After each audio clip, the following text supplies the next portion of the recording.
बच्चे इंतज़ार करते हैं अपने पापा के वापस आने का, क्योंकि पापा शायद चीज़ें लाएँगे, घर पे समय बिताएँगे। और मेरे पापा जब वापस घर आते थे तो मैं कोना ढूँढती थी कि मैं कहाँ छुपूँ? तुम उसके घर क्यों गए थे? वो तुम्हें क्या देता है? तुम क्या धंधा करते हो माँ-बेटी मिलके, जिस बारे में मुझे नहीं पता कि लोग तुम्हें अपने घर ले जा रहे हैं? फिर से वही सवाल, मैं क्यों? मेरी गलती क्या थी? या मुझे क्यों ये सब महसूस करना पड़ रहा है?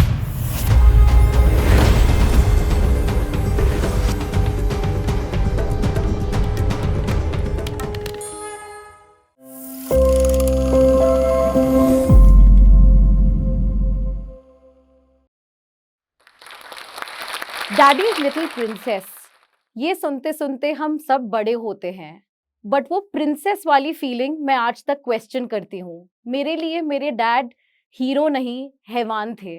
उन्होंने मुझे प्रोटेक्ट कभी नहीं किया, पर खौफ पैदा किया।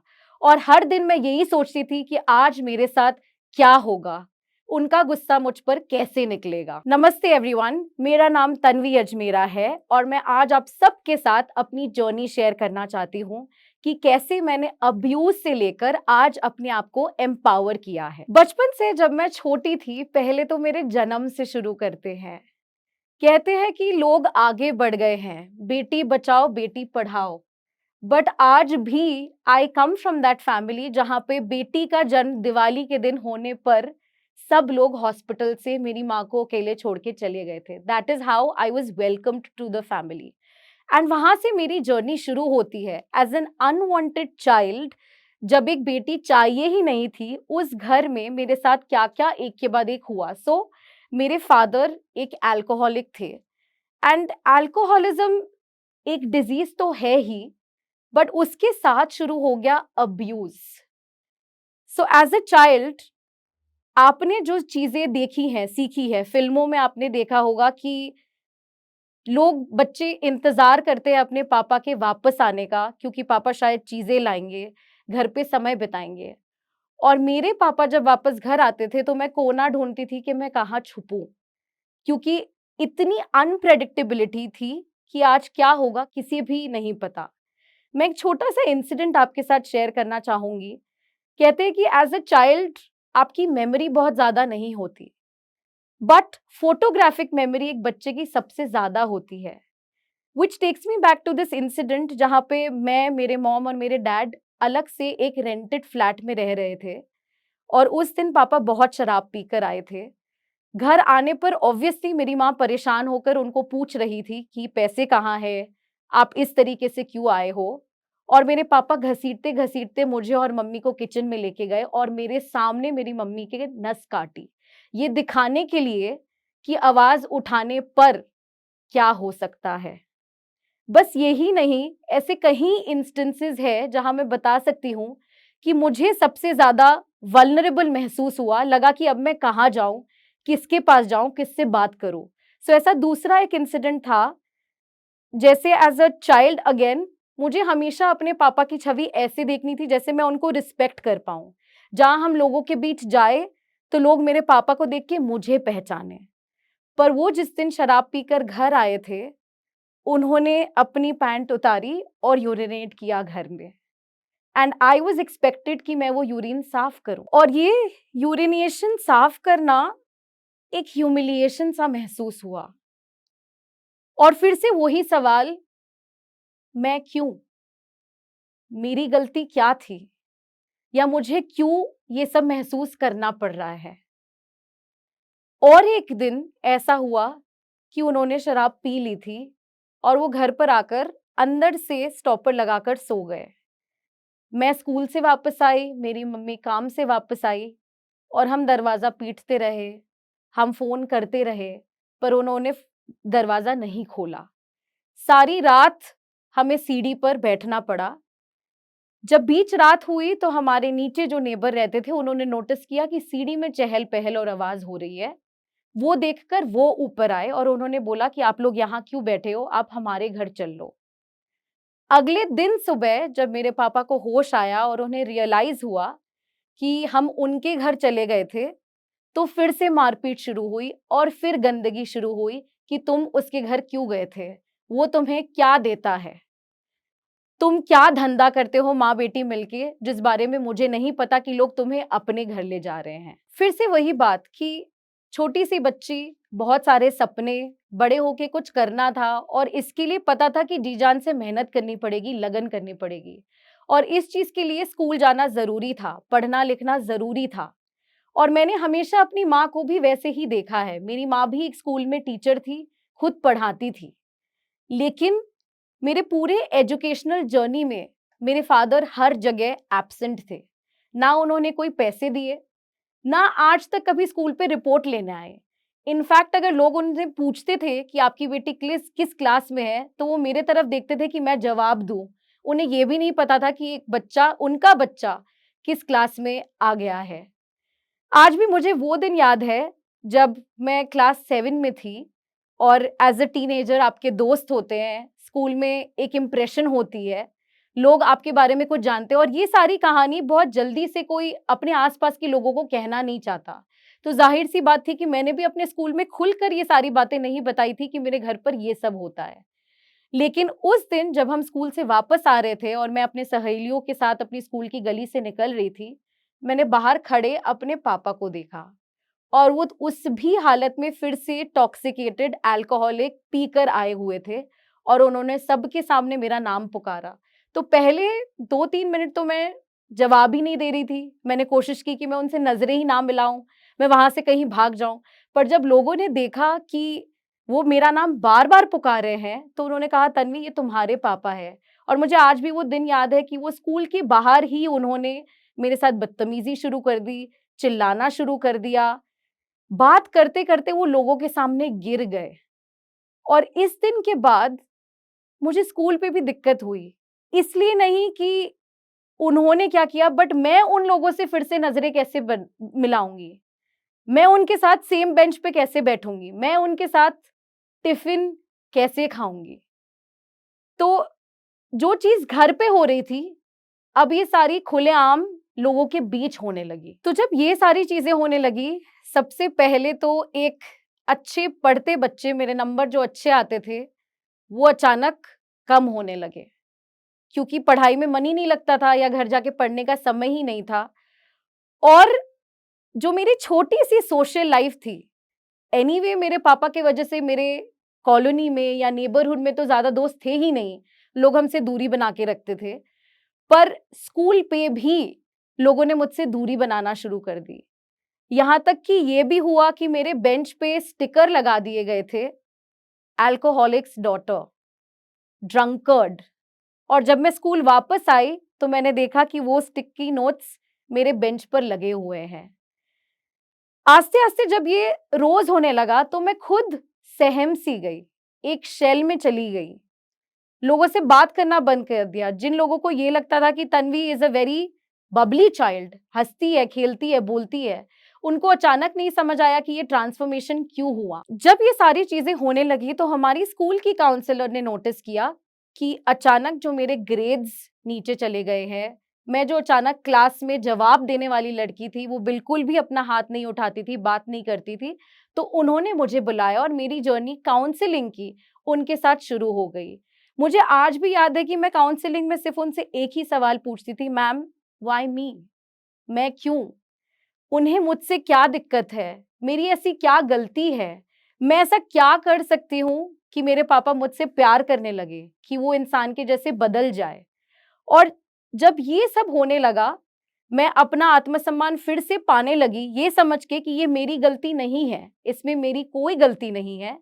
तभी मेरी मम्मी डिप्रेशन में सिंक हो गई और वो मेरे लाइफ का सेकंड बैटल शुरू हो गया, क्योंकि एज अ फादर, मेरे फादर कभी प्रेजेंट नहीं थे और मेरी मॉम जो मेरे साथ चट्टान बन के खड़ी थी, आज वो भी अपने आप को हेल्पलेस महसूस कर रही थी। तो ये सिलसिला जब सालों से चल रहा था, मैं 16 साल की हो गई थी, अब थोड़ी सी दुनिया की भी समझ आ गई थी और एक दिन ऐसा आया जब मुझे लगा अब और नहीं।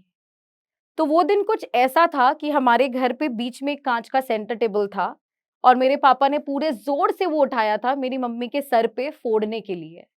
और मुझे उस इंस्टेंस पे एज अ रिफ्लेक्स यही पता था कि मुझे अपनी मम्मी को बचाना है, बट कहीं ना कहीं मैंने ये बैकग्राउंड में ऑलरेडी सोच लिया था कि एज ए चाइल्ड मैं सिर्फ एक बच्ची हूँ, अगर मेरे से कुछ गलत भी हो जाए तो शायद कुछ बहुत बुरा नहीं होगा, ज्यादा से ज्यादा कुछ साल की जेल होगी, पर मुझे इस अब्यूज को रोकना है मुझे, और ये अत्याचार अपने और अपने मम्मी के लिए नहीं सहना।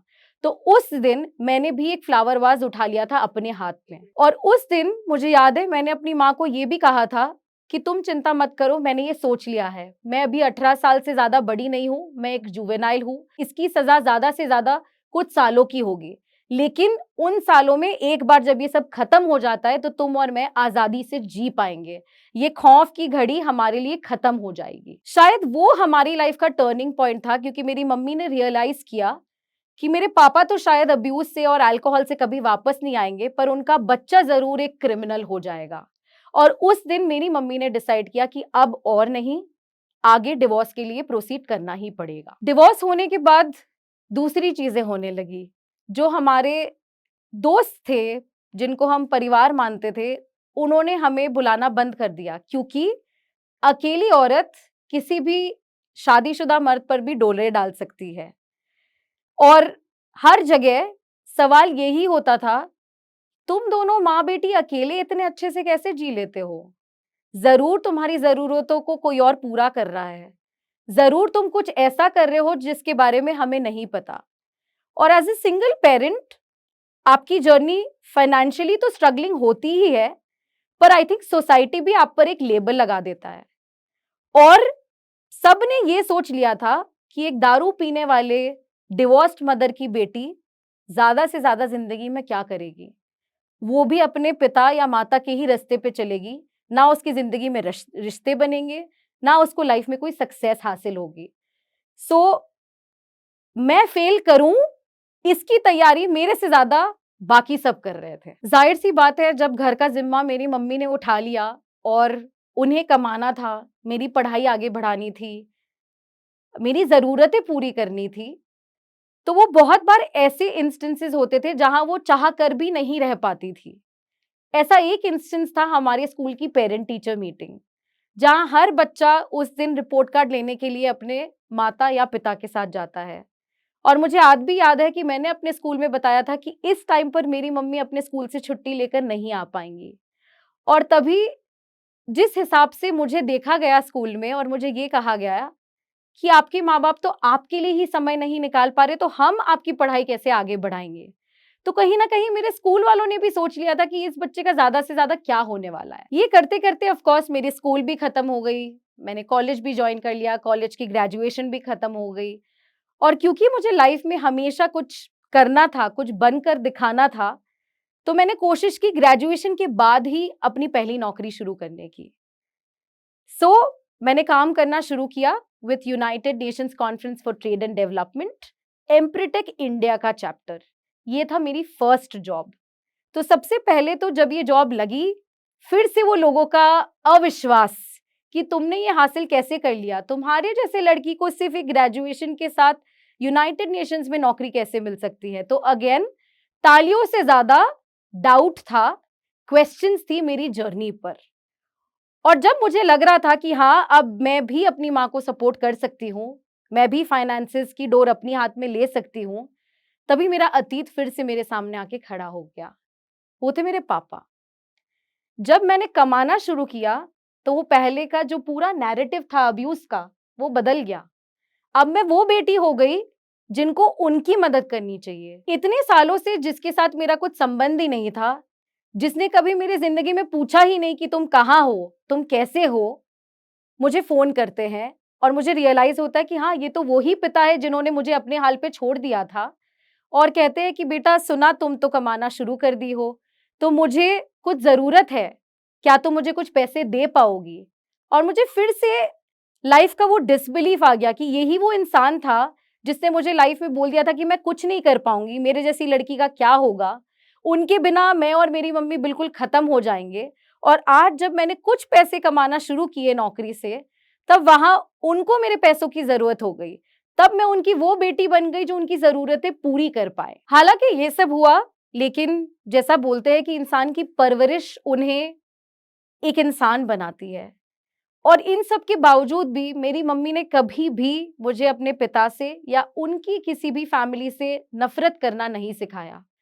मेरे दादी, दादा, पापा कभी कुछ भी होता तो हम शायद पहले लोग होते थे जो दौड़ के जाते थे उन्हें संभालने के लिए।